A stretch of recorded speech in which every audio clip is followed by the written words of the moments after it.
access to resources to promote the development of Barbados.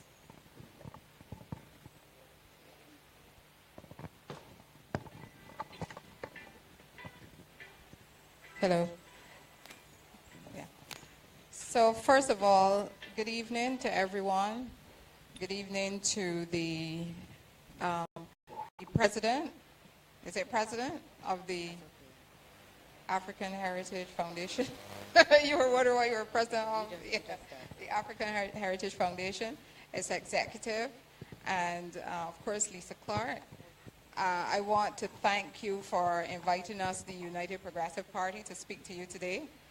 And I'm going to start by, that's not the topic, but I'm going to start by talking about why the UPP, why a new political party, because I learned a long time ago that when you're making presentations, that you should answer the questions that people are asking themselves before you start talking about the topic.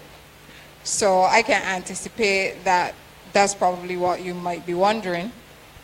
So for me personally, it's been quite a long journey, a number of years, that I have been giving thought to why Barbados has not been able to progress in the way that I think it should, and other people, despite the fact that it does have a lot going for it in terms of its physical, if I call its physical endowments. It really is a country that is blessed. We tend not to have many natural disasters at all. If you look at a country like St. Vincent, you will see that nearly every year they're touched by a hurricane or a tropical storm, that they tend to lose a bridge, they lose a school, they lose something. That doesn't happen to Barbados. So it means that when we build a school can usually be there for several years, for 50 years, 75 years. There are other countries where that's not the case, even countries like Trinidad and Tobago, Jamaica, Dominica, they tend to suffer from natural disasters quite a lot. So in terms of our development, while quite often we think it's because of our brilliance, the truth is that we've been quite fortunate in terms of where we've been placed. So it's only partly because of our brilliance, it's partly because we're lucky that those things don't happen to us. Even when you look at other countries, even like the United States, there are some states that suffer from tornadoes. When you look at Bangladesh gets washed away nearly every single year. India, places like that, and that doesn't happen in Barbados. So it means really that in terms of where we are, we have no excuse but to be further ahead. I came to the conclusion that there's clearly a disconnect between those who govern and the people. The people tend to only interface with those that govern every 5 years. And I'm not going to say it's anybody's fault, but I can say to you that obviously it would be in the interest of those who govern if you don't pay attention. If you don't pay attention, it means whoever has the best campaign come election time, they're the ones who will win. Whoever has the best campaign, which might simply mean engaging the best marketing manager. So that is what has happened in Barbados. And I've been engaged in a dialogue for all those years with all kinds of people on Facebook, people that I know. I would even stop people in the supermarket that I know from at school and ask them, well, what are you doing? You know, they say, oh, I'm a doctor. And, you know, they might be running one of the biggest practices in Barbados, which means they're doing well. And they say that they're extremely busy with the practice and the children and the daughter gone overseas to Switzerland, and they have to go there sometimes and all that kind of thing. And I'm wondering, so what about the Barbados democracy? What about the society that we are all a part of? And unfortunately, a number of our capable people, the professional class, the people that we spend most of our money on education on, do not think that they have a role. I think even up to now, although that's beginning to change a bit, I think up to now, most of them do not think that they have a role in advancing the society, in advancing the democracy for the development of the people. What they believe that as long as they're a brilliant doctor or engineer or a brilliant teacher or whatever it is that they're doing, a great joiner, they think that that's all that they have to contribute. They don't think that they have to contribute to the society at all. They figure that that's their contribution. And there's also a feeling, and I still think this is so for the majority of Barbadians. In fact, I have friends who tell me that I haven't convinced them up to now. They still do believe that you vote for 30 people and it is their job to run the country and that they should not have to do anything else.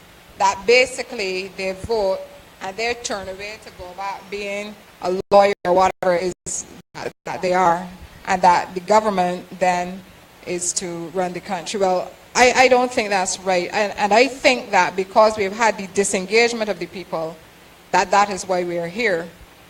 I would also say that if you were to walk around Barbados and you talk to people about that issue, if you talk to them about their community, like for example, there are a number of communities in Barbados which do have pavilions or they have community centers, but not much goes on in them. And the people would say to you, they have no control over accessing the facility. They have no control over it. And secondly, they don't think there's anything that they can do about it. When the truth is that the pavilion and the community center was built with our money. Everybody. Anybody who goes and buys a pack of anything at all and you pay a VAT on it, you help to build the assets in Barbados. But there are a lot of Barbadians who actually don't believe that. They don't believe that the buses belong to them. They say they belong to the government. Who would the government be? You mean the permanent secretary? Who's the government? They belong to us. You know, and therefore, when our children cut up the seats and break out the street lights, you know, we have to pay for them. I personally am very conscious of this. Because I'm a lawyer, I know we don't have a good reputation, but I'm a lawyer, and the way that I earn my fees, I don't get paid until I finish my work. So I am very conscious of working for my money. So I'm very conscious too that when I take my money and I pay taxes and something is built and somebody just comes along and destroys it, I feel like if it's my money. No, and I think that that's where we need to get to. So I had a number of meetings. I actually put on 2 lectures. One was on the citizen and the state. The other one was on elections. And I engaged a number of people to discuss these issues. And I had come to the point where I felt that really in Barbados what you needed were more pressure groups. More pressure groups to influence government, etc. So I thought that was the way to go. I had even forgotten that that's what I thought till somebody reminded me. But then my thoughts evolved because I know that in order for NGOs and pressure groups and those things to really have an impact on policy and on government, there needs to be an established facilitating environment to do that. And I believe that the easiest way to do it is to be in a government that would actually do it. Because sometimes we look at other countries, and I've done this too. I've looked at, for example, I don't often look at the United States, but you would see that within their structure, they have provisions where ordinary citizens can form organizations and give testimony before the Congress and be asked questions on why they have a particular position. So they actually go within the internal workings of the government as citizens to make a contribution. So that is within that would have to be within their governance structure. So there's the issue of the governance structure, but then there's also the issue of the culture and the perception. And you have to change the culture by having a big enough voice to influence people, to actually make them aware. I think you have to change, curricula at school as well, in order for individuals to actually recognize that there's a contribution that they're supposed to make. There are very few of us, I believe, who would, if you had a company, and think of the parliamentarians as your representatives, if you had a company and you owned it, and you decided to appoint a board, and the board of directors runs the company, would you just go away for 5 years and not pay any attention to what they're doing? You wouldn't look to see if it's making money or not making money. You wouldn't look to see if, well, when I appointed them, I told them that we were going to go into the making of dolls. And then you hear now that they're selling Pepsi. You wouldn't check to see, and you wouldn't try to stop them and get them to go back from whatever it is that you wanted them to do in the first place, unless they had a good reason for changing course. You wouldn't do that. I mean, it is, to me, thinking about it, it is totally illogical that you would put in the hands of 30 people your entire life, the life of your children, how you get medical treatment, everything that you would do that,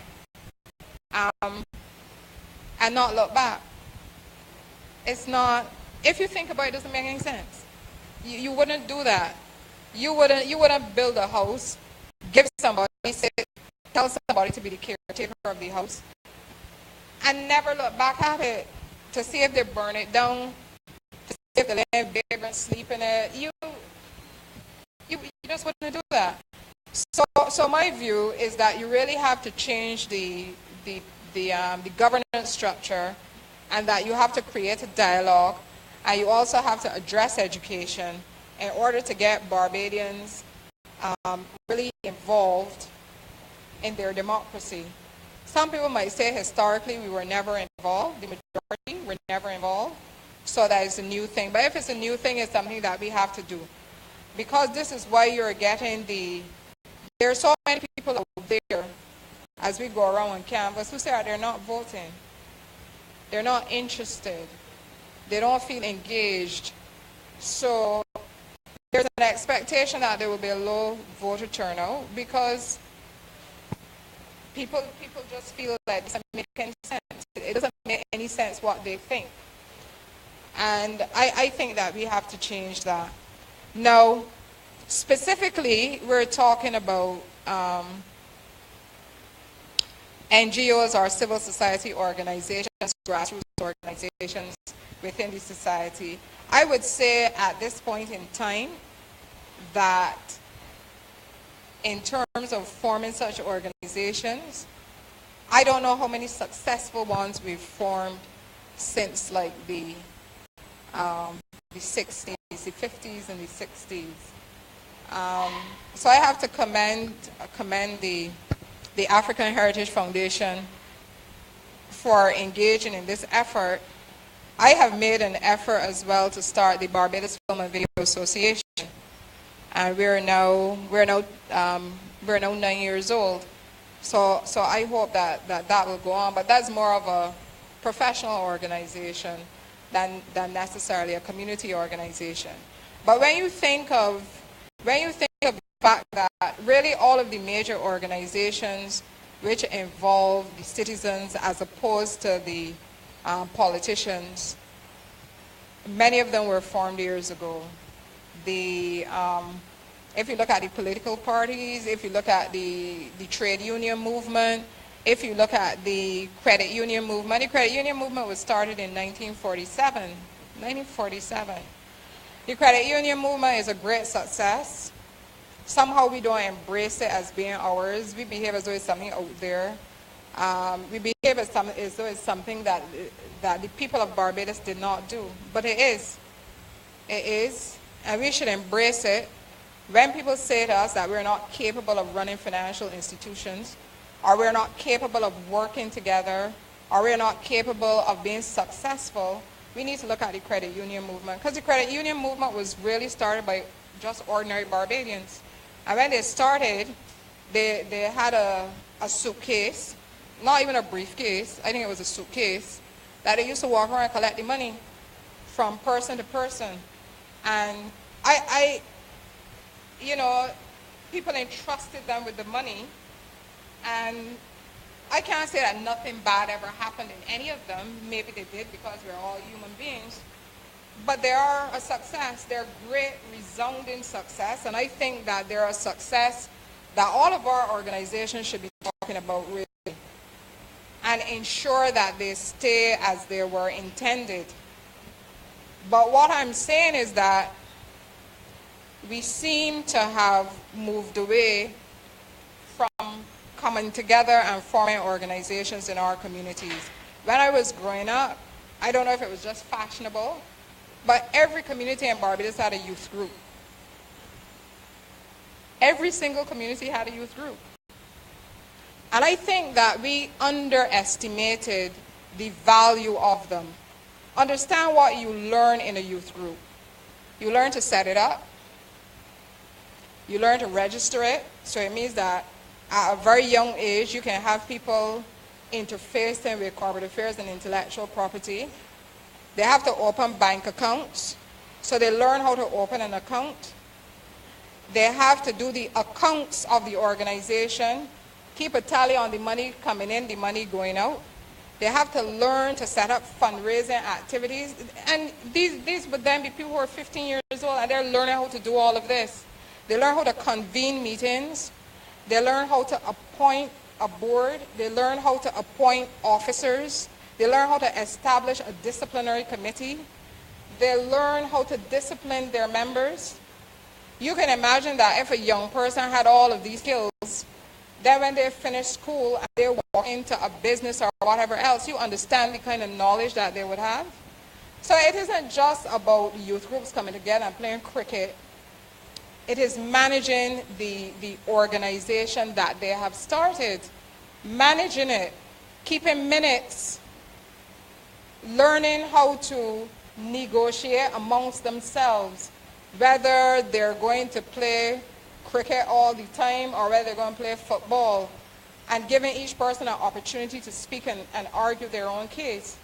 And I feel that because we don't do that anymore, I believe that we've lost those skills, or we're losing them.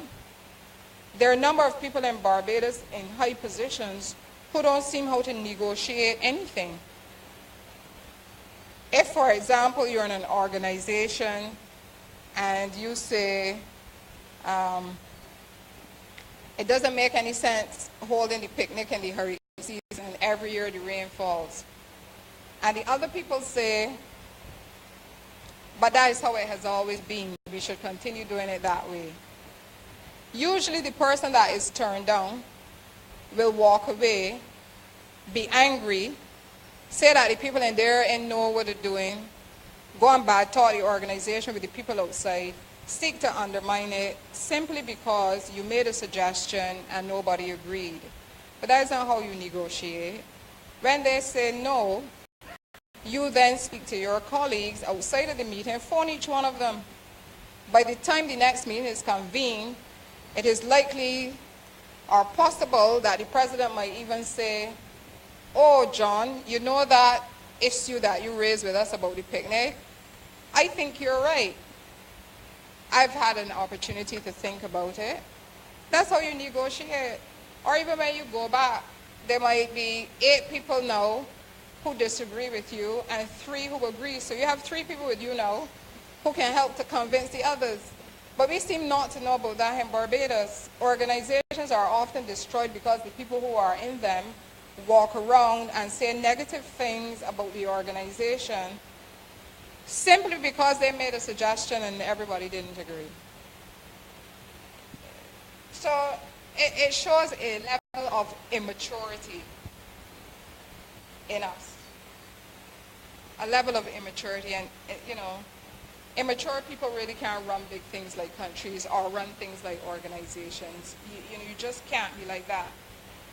So we have that problem. We still have the problem in Barbados that people have been taught, they were taught years ago, that it doesn't make any sense working with each other. I, in my lifetime, have heard people say that they would never enter into any enterprise with black people. I've heard people say that. They would never hire their family. But everybody else is doing it and getting through. But we were taught that, and somehow it's delivered to us, it seems as though through our mother's milk. And, you know, we continue to do those things. So organizations tend to have a problem in Barbados. It is like when you decide to come together as a group, and you're here, there are like people out on the periphery targeting you. They say everything negative about you. About you, about what you're doing. They said, man, don't mind them, they're going to fail. That's the usual thing you hear. Anything that you do, because when you're building something, mistakes are made. I always tell people that building is messy. I've seen houses being built. When they dig out the hole, you ever imagine that a beautiful home could ever be on that spot? It looks messy. It looks messy when you're building. And that is one of the other things that, unfortunately, many Barbadians seem not to know, because we now have a generation of people who, when they were born, the Queen Elizabeth Hospital existed, the polyclinics existed, the highway existed, the central bank existed, so they have no knowledge that at one point in time, what is there now wasn't there. And then, too, because people are always looking at various devices, they believe that when they see New York or Manhattan, or when they see France, that happened by magic and that nobody built it. So when they lift up their eyes and they look at Barbados, they somehow believe that it can't happen here, because they have no idea that you build up from nothing. You build from nothing. So we have a deficit then in terms of organizations. There are some people in communities who they start something, but they don't understand that they must build it. Nobody's going to come and build it for you. You know? And they worry about being laughed at, worry about criticism. Now, I don't know who watched the last Academy Awards, but at the last Academy Awards, before millions of people, if not billions, they read out the wrong winner of Best Picture. Yeah, even though they had the top auditing firm there overseeing it. Now that happened. Now you can imagine if you'd done something like that in Barbados. People will be saying that they don't know why you don't shut down the thing. You ain't know how to run it. I guess I focus on the Academy Awards because I was involved in the Barbados Film and Video Association.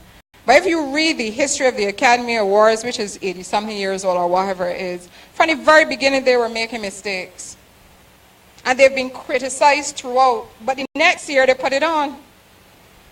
They're criticizing, they say they don't give enough awards to black actors, they don't give enough awards to women, they don't do this, they don't do that. What I can say is that every year they try to fix the criticism, and they go on, and they do it every year. So even the fact that they read out the wrong best picture caused people to pay attention. So it means that the two pictures got more promotion than if they called out the right name. And the thing about it is that they understand that. And they go back because they get something out of it. But I know that in Barbados, whenever you make a mistake with anything, people immediately say, well, I know why you don't shut that down. What I know what you're doing. People make mistakes. You're human beings. You know? So I know that it is difficult to build organizations in Barbados. I know it's difficult. It's, we are up against it when we try. Now, in terms of helping to promote civil society organizations, NGOs, etc., youth groups, community organizations, my personal view is that at a stage where anybody that wants to start a group should not have to start from scratch. There's people who have done it before. If I were in government, I would prepare a handbook for NGOs. No, you have to follow it slavishly, but you know, there are a number of people who come to me about forming various organizations, and they would be asking, well, how do you register? Do you register as a charity? Do you register as a non-profit company? Do you have to register it? All of those kinds of questions. Those things can be made available to people. They shouldn't have to go and seek out somebody, although there's nothing wrong with that. But give them all the information in a handbook. And the thing about it is, I'm sure somebody else in the world has done a handbook. That's the beauty of being a developing country. Somebody has done it before you, they've made mistakes on it, and they've corrected it. So now you can get the almost perfect way to do the particular thing. Now, of course, you modify it to suit Barbadian circumstances. That's one thing I would do. The other thing I would do is to ensure that all of the community organizations get some modest subvention. Modest subvention. Bearing in mind that is the taxpayers' money, my money. Modest subvention. But then what I would do over the years is that I would make it even more modest as you come into your own. So then that after a period of time, you will get a subvention, but it would be even more modest than when you started. Because in that handbook, you're also going to have information there about how to raise money, how to write proposals, how to get money. There's so much money floating around the world for developing countries, for women entrepreneurs, for young people under 30. And you know, we can find spaces in those offers that you have from international organizations to raise money that governments are not able to raise, to get money that government can't get. And the other thing that I would do is, now I know that we have, within government, efforts have been made to have a department dealing with community organizations. But there needs to be, to me, there needs to be consistent interaction with. And one of the ways that you can do it is by having more formal interactions that you have to have. I have seen how government works, and there are certain things in government that happen every year like clockwork because it is in the system. So you would have to get this in the system. As I've said to individuals, you don't have the estimates because the Minister of Finance wants to have the estimates. You have the estimates because there's a system. And when the time comes for the preparation of the estimates, the civil servants, like clockwork, start working on the estimates. It doesn't matter if the Minister of Finance is here, if he's overseas. If he wants to do them, nothing. It just starts to happen. Because you know every year at X time, you start working on the estimates. And I think that it would be important to put within the structure the engagement with civil society organizations. I see us having a huge annual conference with civil society organizations, which will do a number of things. And I would imagine that members of parliament with civil society organizations coming from around the country want to come and interact with these civil society organizations. I can't see how they wouldn't want to do that. That would be to their disadvantage. So you would have a conference and you would discuss what the components should be. But one of the things that government certainly can do is to make community organizations aware of a lot of the funding that is out there.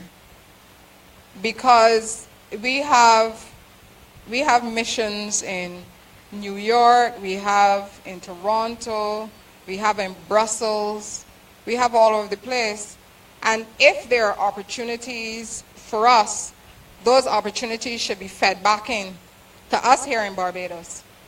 And every year, there are new opportunities for funding.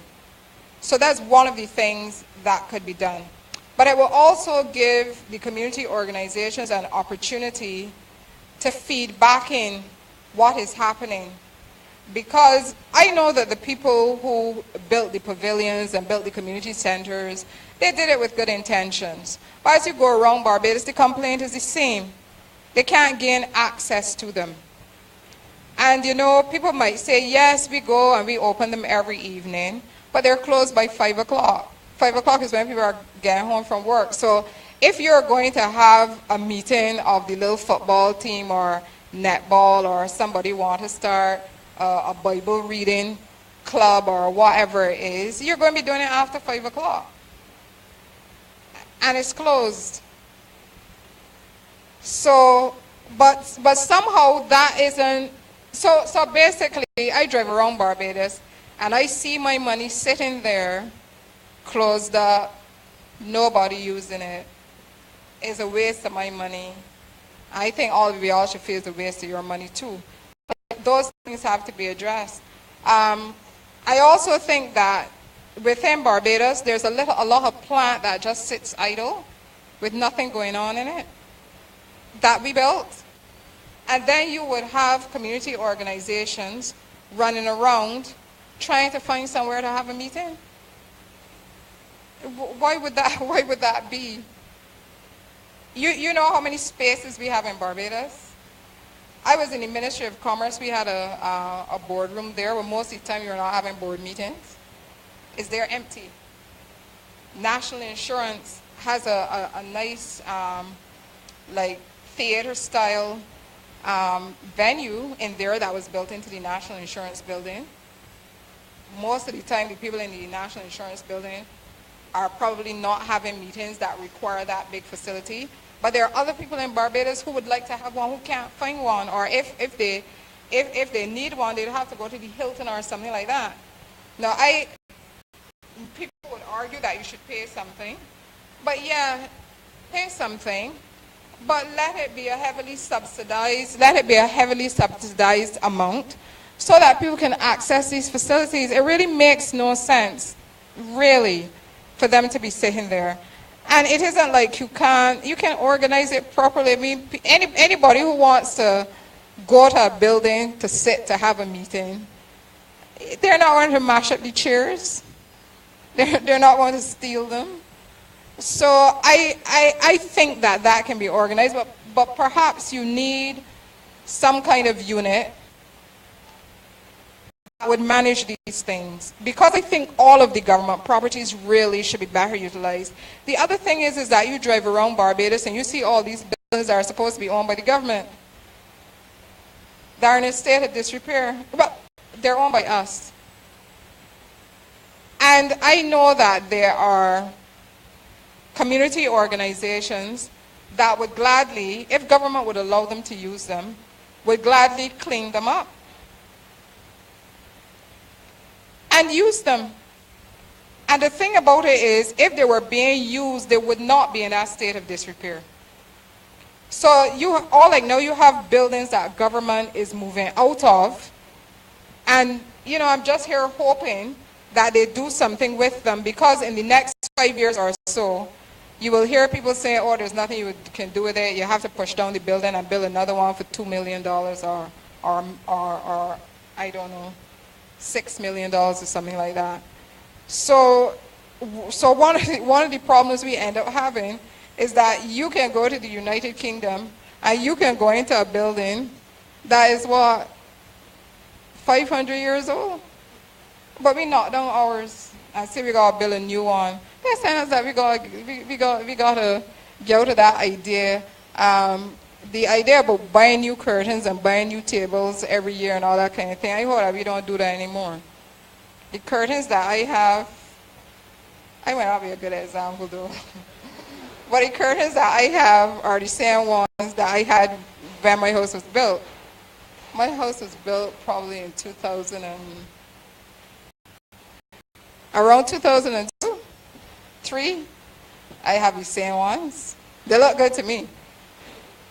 You just clean them. So I think those are just some ideas that I have in terms of the interaction of civil society organizations, bringing them into the governance structure. I did not look really at the possibility of amending the Constitution to bring them more directly into the governance structure, but that is something that we can discuss as well. So I thank you. Those are my few comments, and I look forward to the discussion.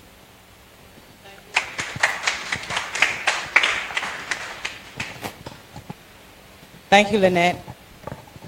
So we learned that Lynette is very interested in participatory government.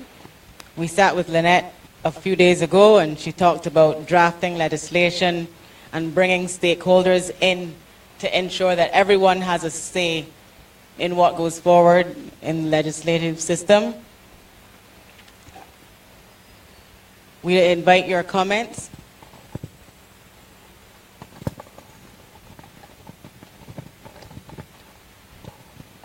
Greetings.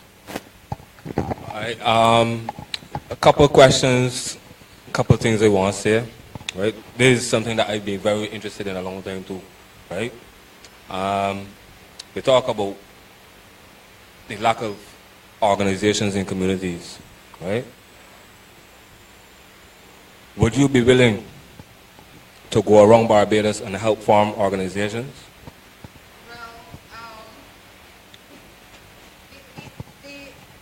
The answer to that is yes, and somebody pointed out to me really that I seem to like forming organizations. I've actually been involved in forming several organizations domestically and also internationally.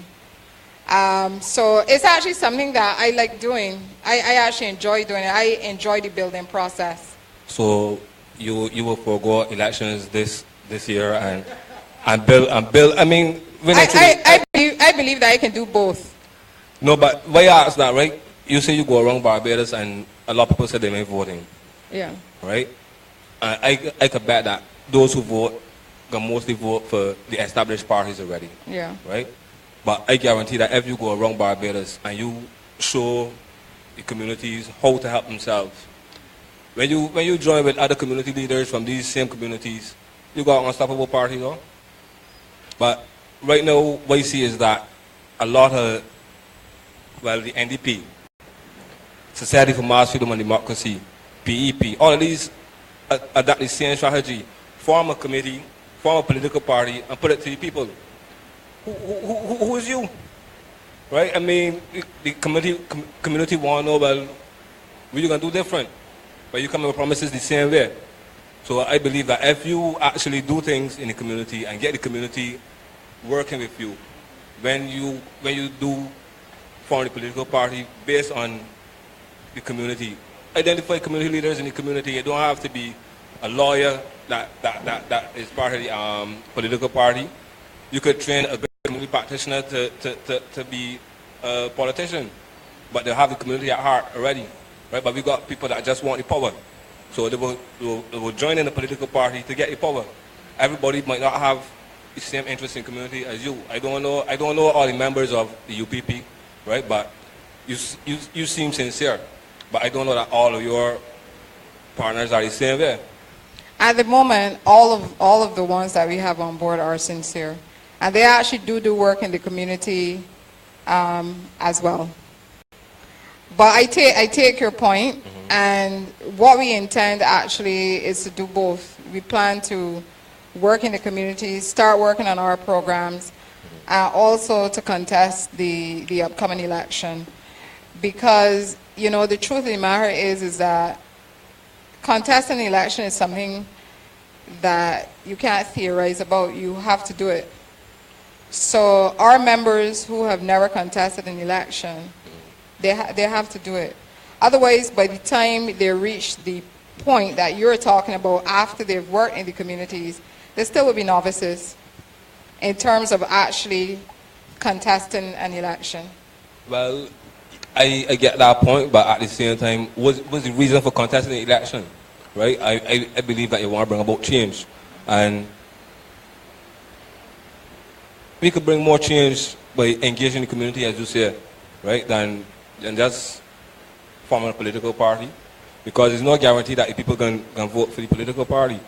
You got the hard Bs, you got the hard Dems, and a lot of people ain't voting, right? So if you get the people involved and get them, really engage them, teach them about true governance, about what good governance is, right? Then they'll be able to make more informed decisions and choose wisely. But as it is right now, it's just going on your promises and their promises. And no, as I said, we are actually going to develop programs within the community, so it won't just be a promise. They'll actually see what we plan to do. I just hear that, but as I said, for years, right? You talk about community, about national discussions and things, right? I went to discussions from 2001, 2002, right? And something that stick in my mind for years, and I just try not to, I do my best not to let it overcome me. But one of our group leaders, we break us down in smaller groups, and my group leader, after all we discussed, he get up and say, we in the higher echelon of society must keep throwing the scratch grain through the back door to keep ERFOs coming, right? And people applaud him. That was how NGOs and CBOs can help government eradicate poverty and implement CSME. That was at Sherborne in 2001 or 2002. I don't remember the exact year. So who said that? I would love to see the person right now, because honestly, right, I won't go there. But what I'm saying, I have a vision for a project, right?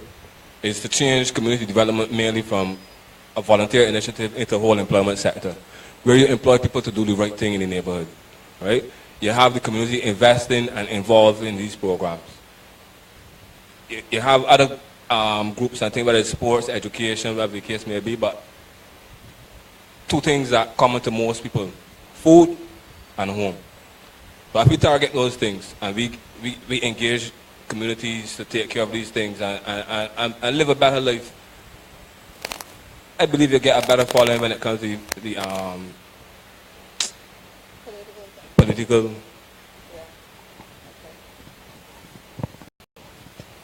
Hi, I'm going to sit over here so I can actually see you when I'm talking to you. My name's Peter Thompson. I am a Bajan, but I've just got back to Barbados after 40-something years in Canada. And I spent much of that time working as a non-profit executive and a fundraiser, forming organizations, forming NGOs, running NGOs, advocating for NGOs. Last year I worked for a year on a USAID project in Jamaica, basically building NGOs.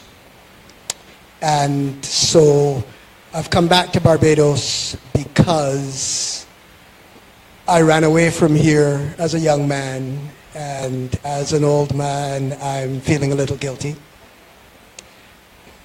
And so I have, now that you have my biography, I have a few things to contribute.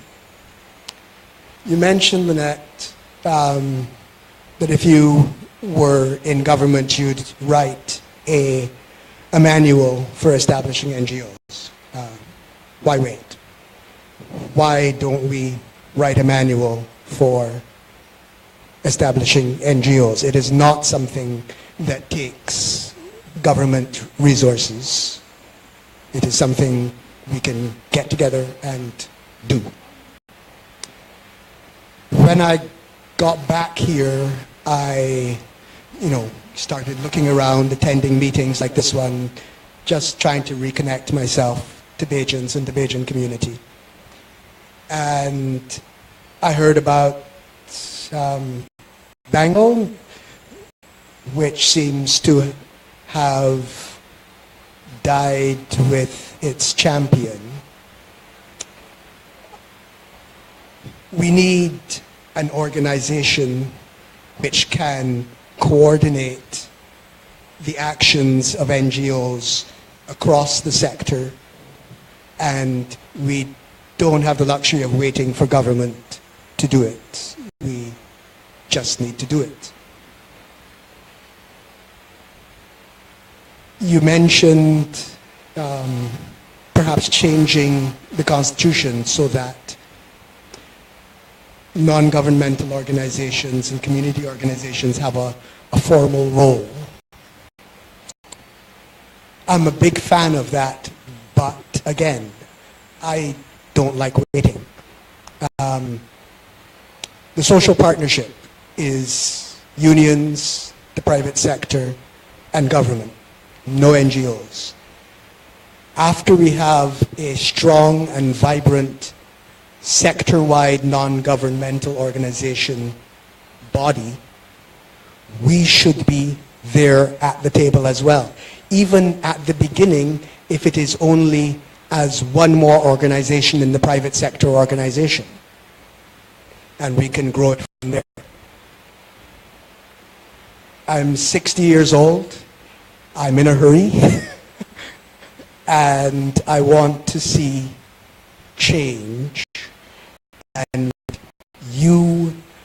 many people, since I've got back all of 10 weeks ago, have told me to go and talk to Lynette Eastland. You come highly recommended by people that I respect.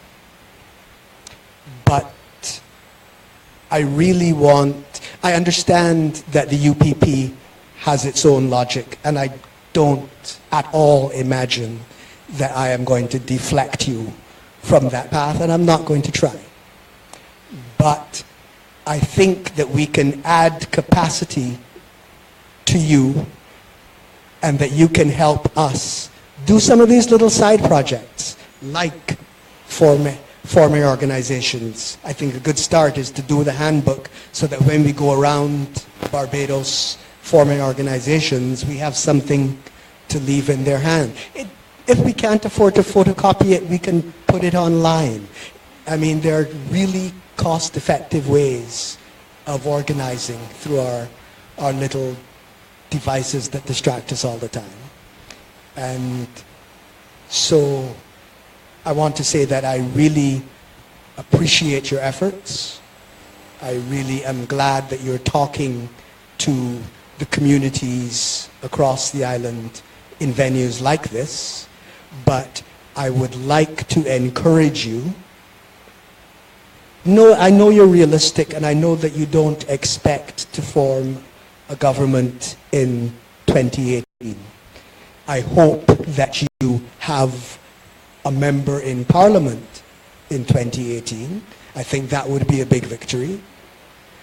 But I think we do have to work consistently toward longer horizons. And I think that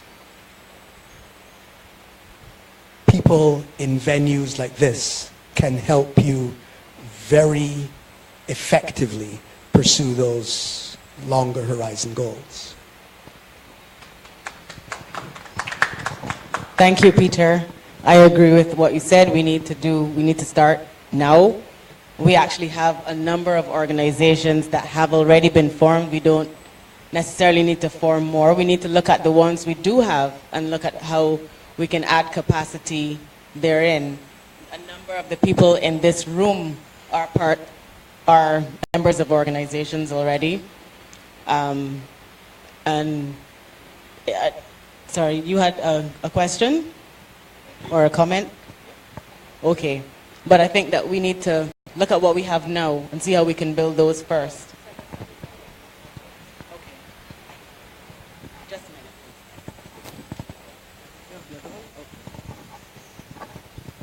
minute. Greetings to everyone. My name is Simba. I give thanks, Lynette, to accepting our organization. Huh? Sorry. I get here. I can do like the brother here and come in the circle so I could be seen, see and be seen. I have a number of points here, which I can not all go through at one time and let others, But I want to start with, there was a Granny Adams Memorial Lecture 2 days ago hosted by the BLP. And one of the things that they spoke about, Ms. Marsha Cadell, and she was speaking about revolution. And one of the things that was of concern within the political arena was vote buying. I am of the notion that the democratic process, party politics, is about vote buying. Whether it comes in the form of actually paying for the vote or promising for the vote, right? I think what I'm hearing from the brother here is that if there is a sense, and the brother Pedro it is, right, was saying, if there is a sense by the people that the action of the political parties, new or otherwise, are genuine and not based on the receiving of a vote, there would be a lot more confidence in what is being put forward. I would like to talk here about accessing NGOs being able to access the community through political campaigns. And what I'm saying so is that very soon your party would be out campaigning, There are a number of organizations, as Leah said, that are already established and doing work. The question is, would you be willing to put some of the initiatives of these organizations within to your campaign based on the development of Barbados overall? I will take the African Heritage Foundation because I don't know what other organizations are doing. We are involved now in building a homeschool service, and we're looking at the evolution of education, right? Which is also on the table for, I'm hearing, by other parties. But in terms of being able to push that agenda of educational reform and the evolution of education in Barbados, using the initiatives of an NGO and assisting that NGO in your capacity right now, you and the people around you, if that would be something that you would consider as part of your honest show. I don't want to make it sound like if it's a show that you're just doing it for, but your honest, what do you call it, your honest action, your honest, in terms of actually building a relationship with NGO, grassroots organizations, community organizations, and such. So I want to leave it at that. So you can take that for now. Yeah. We have Romero Lashley here, who is an educator, and he would be able to speak specifically about some of the education issues. But what I would say is that what you suggest is what I would like ideally. I do think that the elections in Barbados now are driven by literal vote buying. I don't even know if they're driven by promises anymore. In the last election, it was remarkable how much money people had to spend. That I really wonder if all of it was sourced from within Barbados. The next election, I would imagine that is going to be even more so like that, because those that lost in the last election believe that they lost because of money. So the idea is that they should get more money. So there might even be more money in the next election. And it seems to me difficult to convince people that even if you were to get $1,000 really can't last you for 5 years. And I also think that one of the reasons that maybe some politicians really don't think they have to deliver anything is because they've purchased your vote. The transaction is completed. When you go to court and you buy a small appliance for $500, you don't go by asking courts for anything. You've given them the $500 and they've given you the small appliance. So what would you be going back to courts for? So unfortunately, this is the state in which we found ourselves. We're a small country. The 200,000 people that might vote or might not vote, that's a small number of people to buy. So unless we can change people's consciousness about exactly what a democracy is, why you put leaders in place, why you put representatives in place, and what you should be looking for. I always say to people that I think Barbadians ask for too little.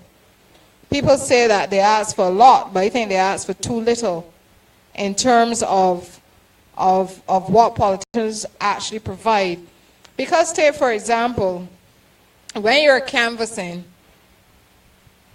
and I've canvassed on several occasions to all classes of people in Barbados, and the majority of people really don't ask for things like, they tend to ask for things like street lights and getting a well cleaned. And those are things that people in Barbados should be getting as of course. You know, it shouldn't be an issue, really.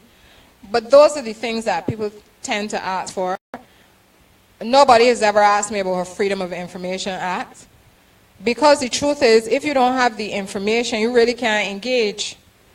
If you find it difficult to find a copy of the estimates, how can you look at the line item to see what was allocated to NGOs if you have to struggle to find the information? So that's one of the problems that we tend to have in Barbados, not having the information. But I do think that Barbadians have to ask for more from their representative. If they ask for more, they would be in a better position to make a contribution, and their lives would be better. And I always say too, politicians will do exactly what you want in order to get the vote. At the moment, their understanding is that if come the night before election, they drive around and they push money through your window, that they will get your vote. That's all they have to do. So that's what they do. But your suggestion, I would be happy if that was really what people wanted, because that is what I would like as well. Thanks.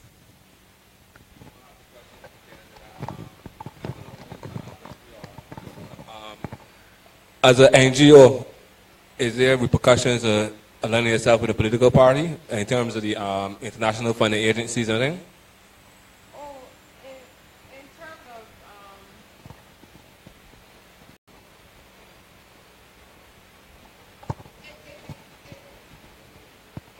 it is going to it depends on how it's structured.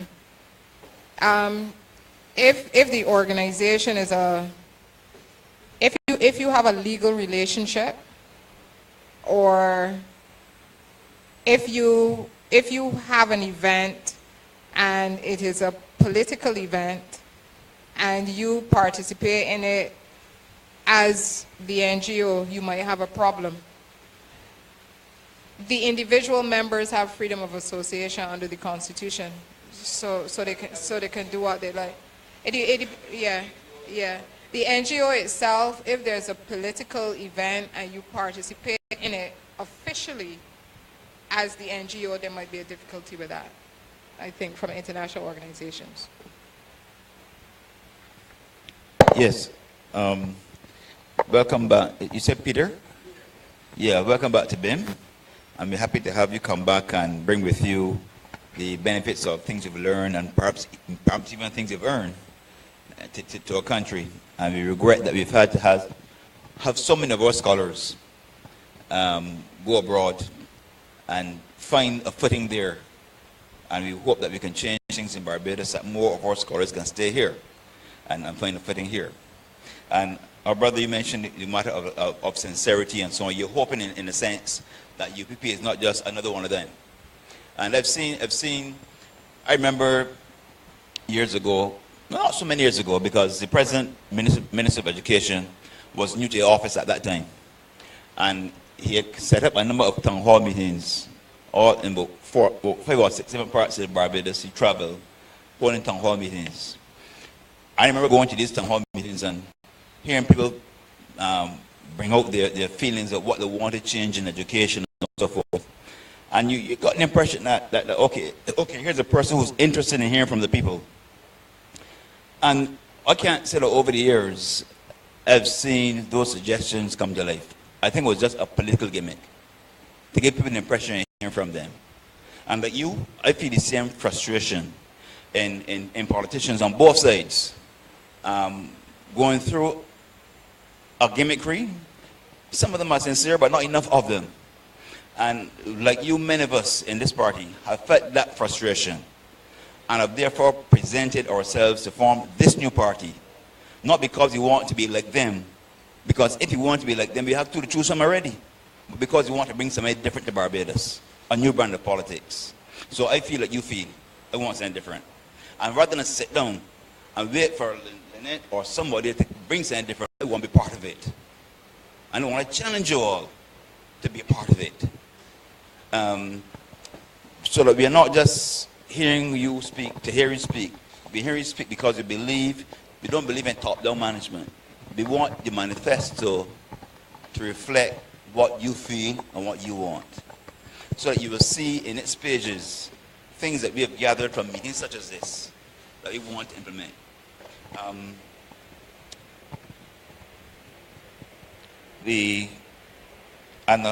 To Peter, I accept your, I know you mean it well, when you said that maybe we won't change the system right now, but if we could get at least a seat in Parliament, we'd be happy. I'm not sure exactly how many candidates we have, but 10 or so maybe. About 10, 13? Well, Mr. Peter, there are 13 of us who feel so, that we want just a seat in Parliament. All of us feel that way. And so we're looking for at least 13 at this point. Because there's nothing so powerful as the idea whose time has come. And if you speak the voice of the people, I mean, represent the needs of the people, there can't be just one seat in Parliament. What we want to do in Christchurch East, where I'm the parliamentary hopeful, is to put in place some programs and some projects that go beyond winning elections, that will start now and can be continued, win or lose. So my aim is not just to win a seat, but to do something meaningful and lasting for the people who I meet from time to time. And even though I have not yet done many visits in the community, already I am touched. And already I'm feeling a sense of commitment to people and to make sure that something is put in place, not when election comes, but even from now, to begin to change change things. And as our party believes in democratizing politics, not just 30 people doing things, but rather having 30 people motivate 280,000 people to get involved in doing things. Yes, one of the projects is to create a database where I want to link persons who have needs. A person who is a plumber but is unemployed, to link him with persons who in the community may need one. persons who have some skill, a guy who shows some interest in carpentry or masonry, link him with another person who may be already an established carpenter or painter as a sort of an apprenticeship system.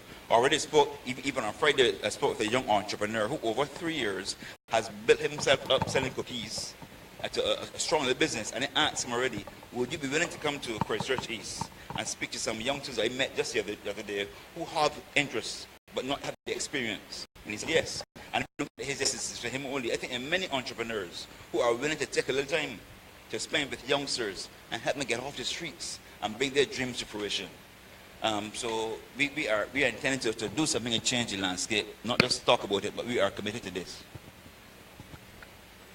I just want to say, in terms of what Romero said about, you know, a representative going around and having these town hall meetings, he probably was sincere. But I think that one of the things that a lot of people don't seem to appreciate is that these things that you do, it is really hard work. And you really have to be dedicated and committed to it. Whenever you're building an organization from scratch, I mean, I see Simba on Facebook.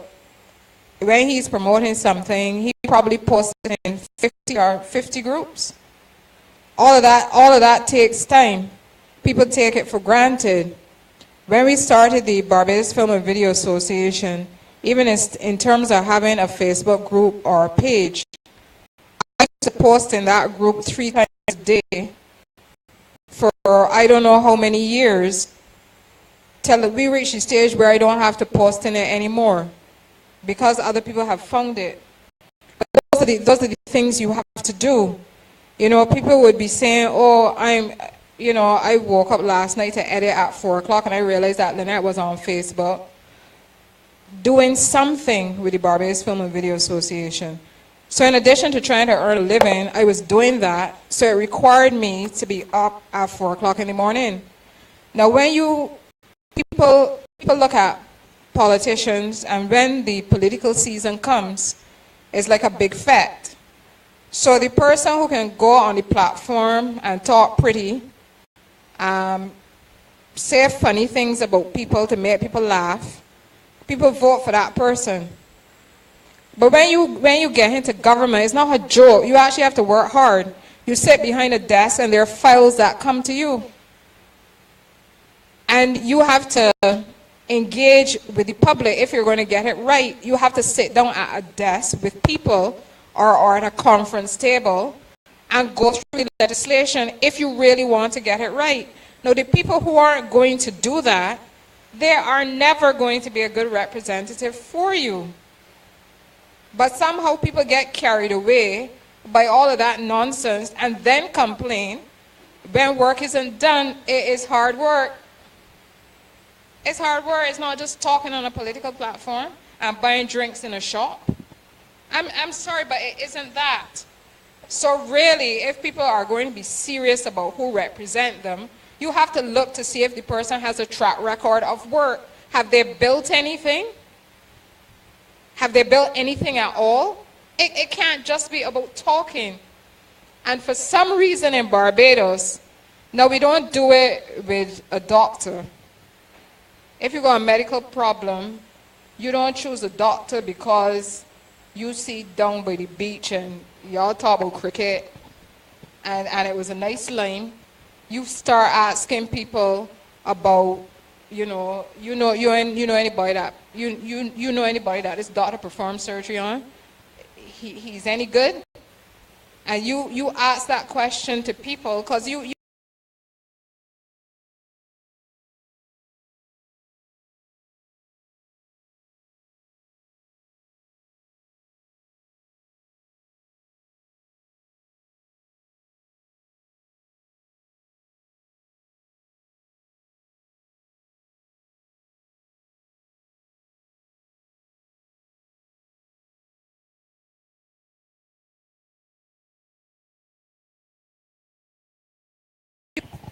the lack of community organizations now. And then you spoke about the time that it takes to really build a land. And as you say, I can attest to that. really running the NGO for me, for running this charity, the foundation, is like a 9-to-5 job, but it doesn't pay me. And I think that a lot of community leaders, and not everyone is built for everything, you know, we know this. Everyone is special in their own way. But I think a lot of community leaders or would-be community leaders are frustrated by having to balance their personal needs, their personal financial. I know this is what is facing me right now, you know, and what do I do? Because it takes a full commitment if you want to get a full result. You know, you can't go in halfway and expect to get, you know, the fullness of what you would like. You spoke about, which I like, about if you get in government, and I wouldn't like the help of the people to hang any balance on whether you get in government or not. But then you spoke about financial agencies, and I think that that is a big problem for NGOs in Barbados, because a lot of these financial agencies which we try to access for grant funding, they come with a lot of stipulations, you know, and a lot of these times you have to tweak and twerk and, you know what I mean, bend over all sorts of ways to actually meet the standards or whatever, you know. And then you have this whole big pretty project all planned, but then you have to wait 3 months, 6 months, sometimes a year, and then if you don't get the funding, then you know the project dies right there on the paper. So I am saying that there needs to be a way that NGOs can be encouraged to create, whether businesses or social networks, that can help with the day-to-day financing. There needs to be a way that we can develop a culture. Cultures are developed, you know, and we seem to think that cultures come out of the blue, you know. And I think that cultures, particularly